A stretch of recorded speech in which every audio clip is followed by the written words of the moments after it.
Hey everybody, my name's Steve Reagan with CSO Online. Welcome back to Salted Hash. Today we're going to talk about the ransomware economy and the thriving marketplaces that support it. We'll be right back.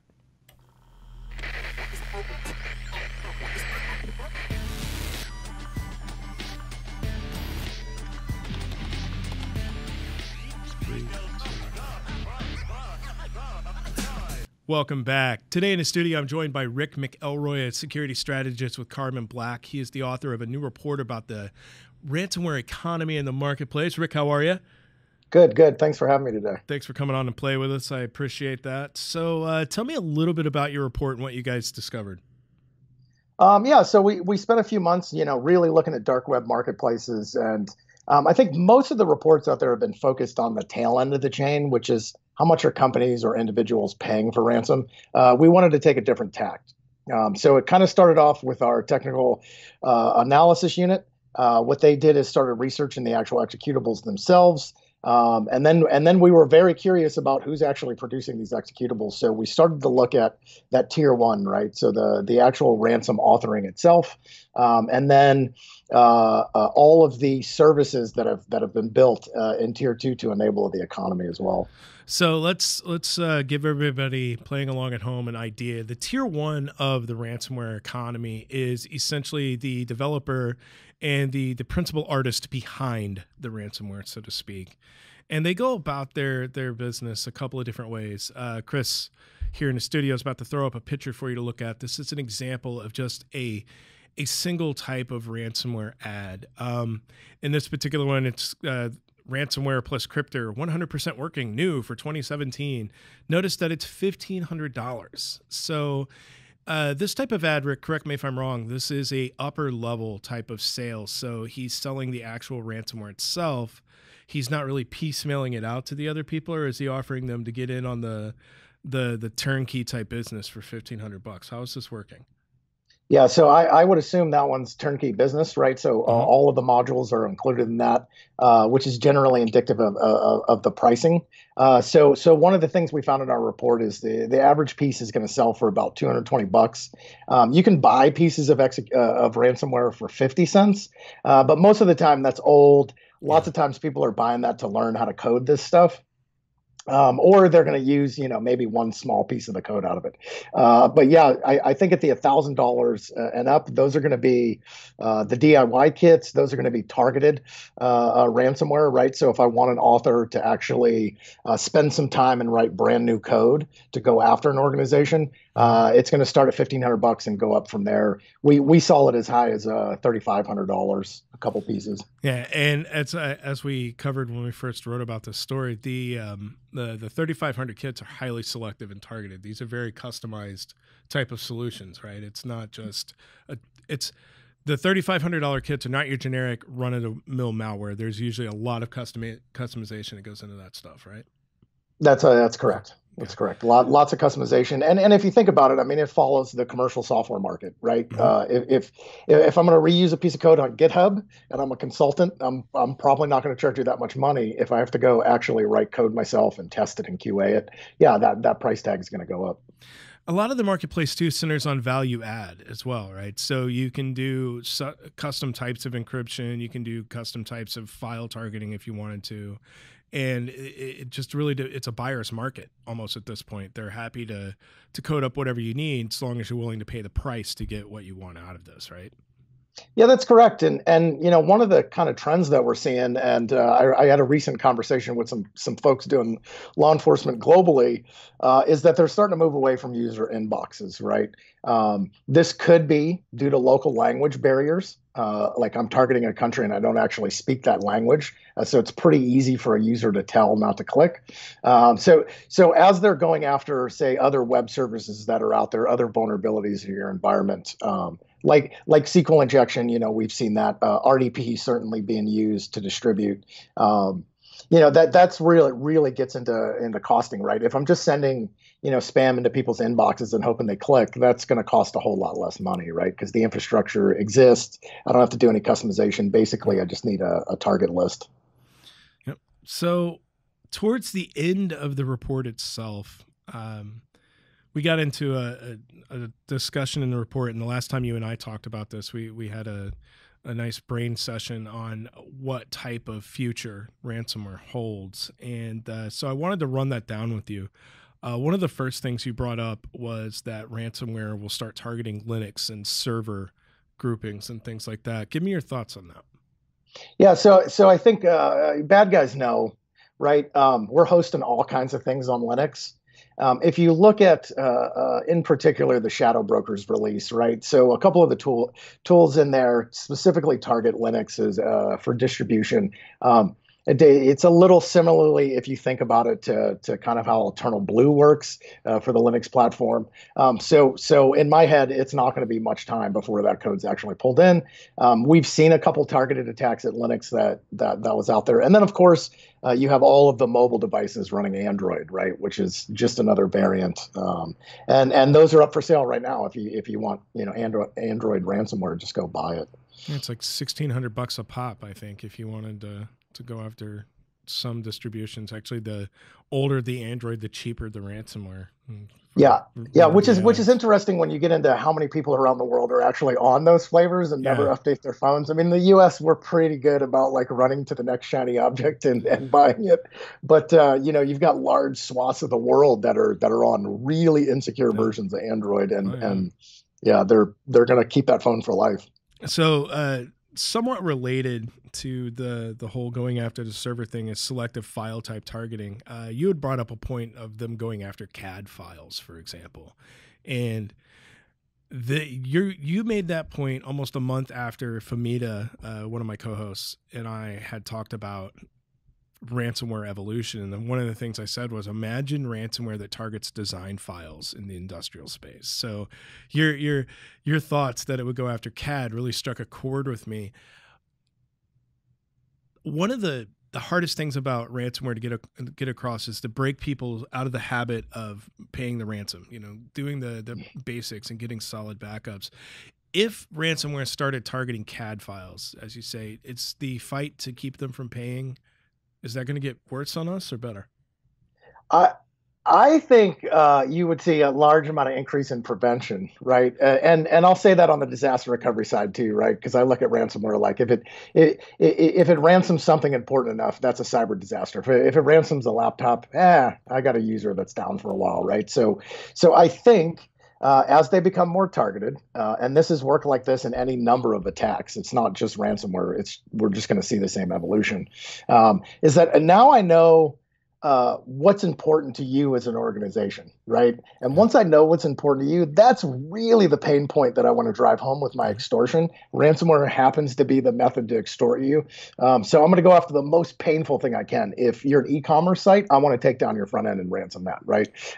If you're a highly transactional shop that handles big data and does a lot of stuff in databases, well, I want your databases, right? Because if I shut those down, the likelihood you're going to pay an increased fee and continue to pay is high, right? So so kind of moving away from spray and pray.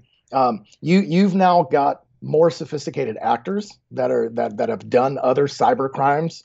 So they're using that knowledge and they're building on each one of these campaigns because let's not forget that the infrastructure hosters and the folks distributing this stuff keep metrics. So they know which organizations pay, how fast they paid, what they paid.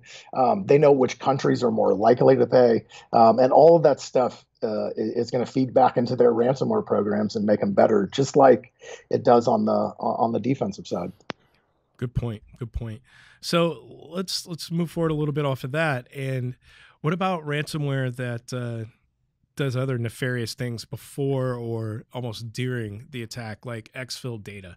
What do you think on that? So we've seen lateral movement as an example with the last 3 pieces of ransomware that have come out. We've seen credential theft out of at least 2 of them. So yes, I don't think it's a question of. I think it's more of a question of what capabilities am I going to build into my ransomware? So I know ransomware is landing on a disk. I know I can evade AV. I know I can execute a set of things. I know I have command and control over the endpoint. At that point, what can an attacker do, right? So I think as they're looking at incorporating methods from other attacks into ransomware, they're just going to automate it, right? So I expect to see credential harvesting. I expect to see those sold Mhm. on the dark web, right? So I'm either going Yeah. to use those for another attack, or I'm going to go sell them as another way to diversify my income Yep. as a cyber criminal. So, what about ransomware as the last resort type of situation where I couldn't pop your database, I couldn't, get your people to spill their credentials. Well, then here, click this file type of, snarky attack to just hit them as the last resort. What do you think of that? Totally, and so to that point, I would say it's kind of two pieces on that. One, yes, we've seen in the wild that's occurred. We've also seen like wipers, right? So hey, I'm not going to ransom, I'm just going to delete all your data on the way out. Um, I think too, and you've been in the industry long enough to remember this. Some of the new folks might not, but like back in the day, it wasn't ransomware. It was like DDoS, right? Yeah. And it would be used to like distract the teams. Mhm. I've done this on pen test where I'm like, yo, I'm gonna make it really loud on this Mhm. side of the engagement. And then as you're responding to your router switches and server stack being down, awesome. Then we're doing all of the stuff on the back end. So I think you're going to see both of those happen, right? Where it's used as a distraction because they know that the teams out there are understaffed, and then it's also going to be used as the last resort. So hey, these attacks didn't work. I couldn't steal your credentials to sell them, or I couldn't steal your social security database. Then I'm going to get some form of money back for the time that I spent in your environment. Do you ever think ransomware could be used? One of the nightmare scenarios I came up with is ransomware being used as leverage, not to get money from a victim, but let's say I know your shop has access to another client and Mm. I need your access to them. So I ransomware you. I just totally crypt everything I can get my hands on. And I tell you, you're going to keep your mouth shut about this. You're going to give me these credentials and I'm going to go do what I need to do. And then I will come back and unlock all this stuff. As proof, here's your email back. Make sure you don't talk, just some sort of leverage like that. That's my nightmare scenario because in that case, the adage of don't pay the ransom, well, there is no payment involved here except you're giving up something else. So what what do you do? Do you give up your client's credentials and keep your mouth shut? Do you, try to thwart the attack? I mean, How would eh, we even know? Like, would that ever get reported? Because I would tell you, like, I most don't, people, in yeah, no way, shape, or form, are going to yeah. report that ever, I don't right? think anybody would ever report it. That would be but that's my nightmare scenario now. If you think Yeah, like about, so blackmail is ransomware instead of cyber extortion as yeah. ransomware.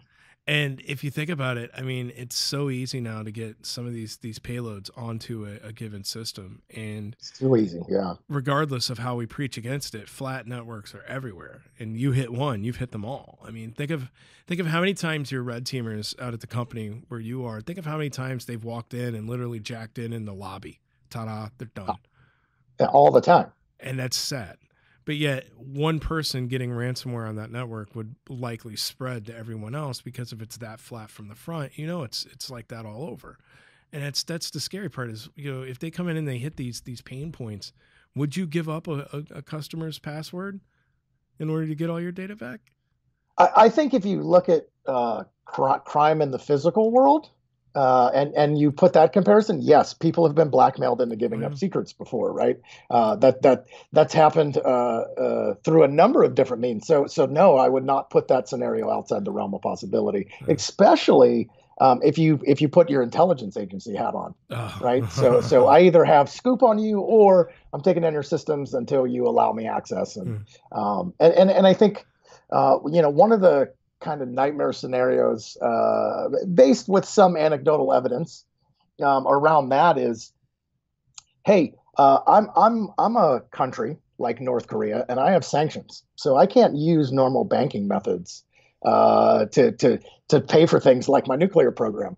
So why can't I start ransoming and actually subverting sanctions in my country by this influx of cash coming in via Bitcoin? Yeah. Uh, I could just tell you, like, if I was running cyber in North Korea, I would consider diversifying my revenue stream into ransomware. I mean, it would just make sense. Yeah. No. I You took the words out of my mouth. I like this. So, going back a little bit to some of the research you guys did over the last couple months, what was it about the marketplace that really struck a nerve with you? What like gave you that wow factor? That 2,500% growth number, and we don't have an exact count of how many developers are on that side, right? So it could be one individual selling multiple pieces, but I mean, if you put a base statistical model on it, it concerns me because we're not putting enough butts and seats on the defensive side of the house, right? So I run around the world, and I'm constantly preaching about our army being too small, right? I mean, I'm out of colleges, universities. I even do work at middle schools, like trying to convince kids to get into cybersecurity because we need a bigger army.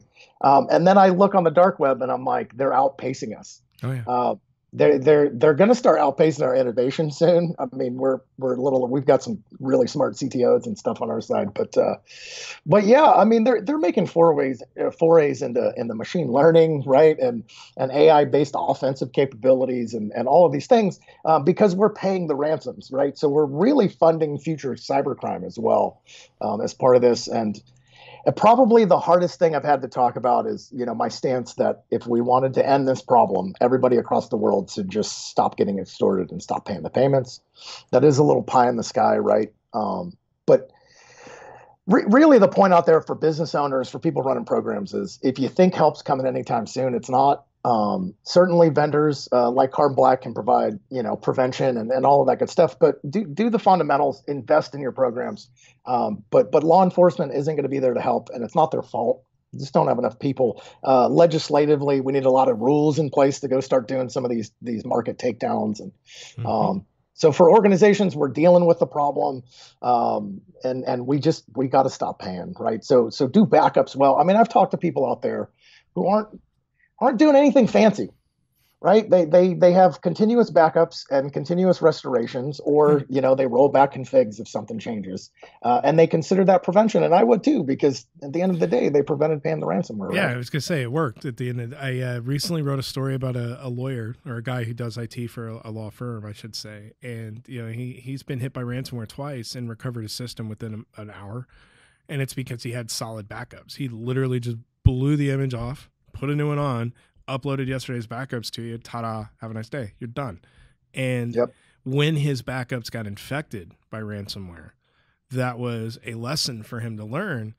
And unbeknownst to anybody, they thought they were all doomed. No, he had offsite backups. Every day he took the backups he had made, put them on a personal drive for himself, put them home in his gun safe. You got to admire that. I mean, here's a person that, is like, just in case, I've got these offsite, and that's what they use to rebuild everything with. And now it's just commonplace policy for him. Everything goes offsite.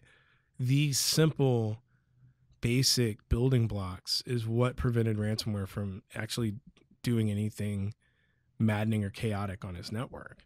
And it's not just ransomware. We talk about ransomware like it's some sort of golden boogeyman who's going to come in and ruin your network. And that's just not the case. A simple backdoor on your computer can do it. A phishing attack that costs you your O365 credentials, that could be devastating. And there are basics to deal with all of that. It's not just ransomware you have to worry about. In fact, if you're building your security model around ransomware or the threat of ransomware, you're doing it wrong. And I think there needs to be a lot of education on the basic front, because it seems like everybody wants to go buy a blinking box and think that that's going to fix their problem, when half the time you don't even put the blocks in correctly. So why did you buy it if you don't even know how to install it right? Yep. It just we'd be happy to sell your product. Right? I mean, I'm course. sure there's no salesperson in my company that would refuse to sell Carbon Black to prevent ransomware, right? But the problem is putting it in, even if they didn't do it right. They just wasted all their money. And no offense to Carbon Black, I'm sure you guys have a good product and you do a good thing, but I would completely argue that just because they bought you, if they didn't do it right, they wasted all their money. They've bought shelfware, and that's just that's not a good thing at all. 100%. Yeah, and that's something I talk to teams about too. Is like buy a tool, tune it, stick with it, let your team put it into operations instead of just running off to the next thing. But as an example, Carbon Black, we've done 5 webinars on ransomware in the last 3 months, right? But that's what your Every single customers are time, looking for. I mean, you have to go with kind of what they're going on, which is it is, but to the point, like the last thing I talked about was like our stuff, right? And how we're actually preventing it. And I would say, like, I spent a minute and a half. The rest of the entire webinars were about going back to the basics of fundamentals. Starting with a conversation with your business continuity team if you have a mature enough program, and if you don't, a conversation with legal and your CEO. Are we going to pay or not? That's a great place to start, right?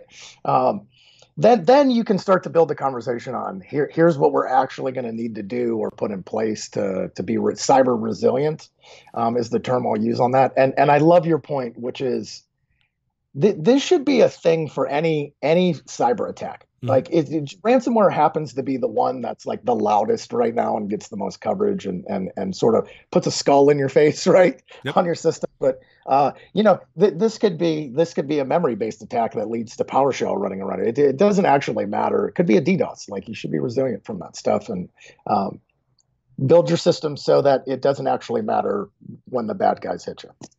I think the end of the day, it's just really, there's an old acronym, KISS, keep it simple. And I think that that definitely applies to security. So Rick, thanks a lot for coming out and talking with me. I appreciate you appearing on the big monitor in the sky with me here. And thank you guys. To everyone else, you can read more about ransomware and the growing market of it on CSO Online. We published a story about it earlier this week. And stay tuned for more information with Salted Hash. I've been your host, Steve Reagan. Have a good night.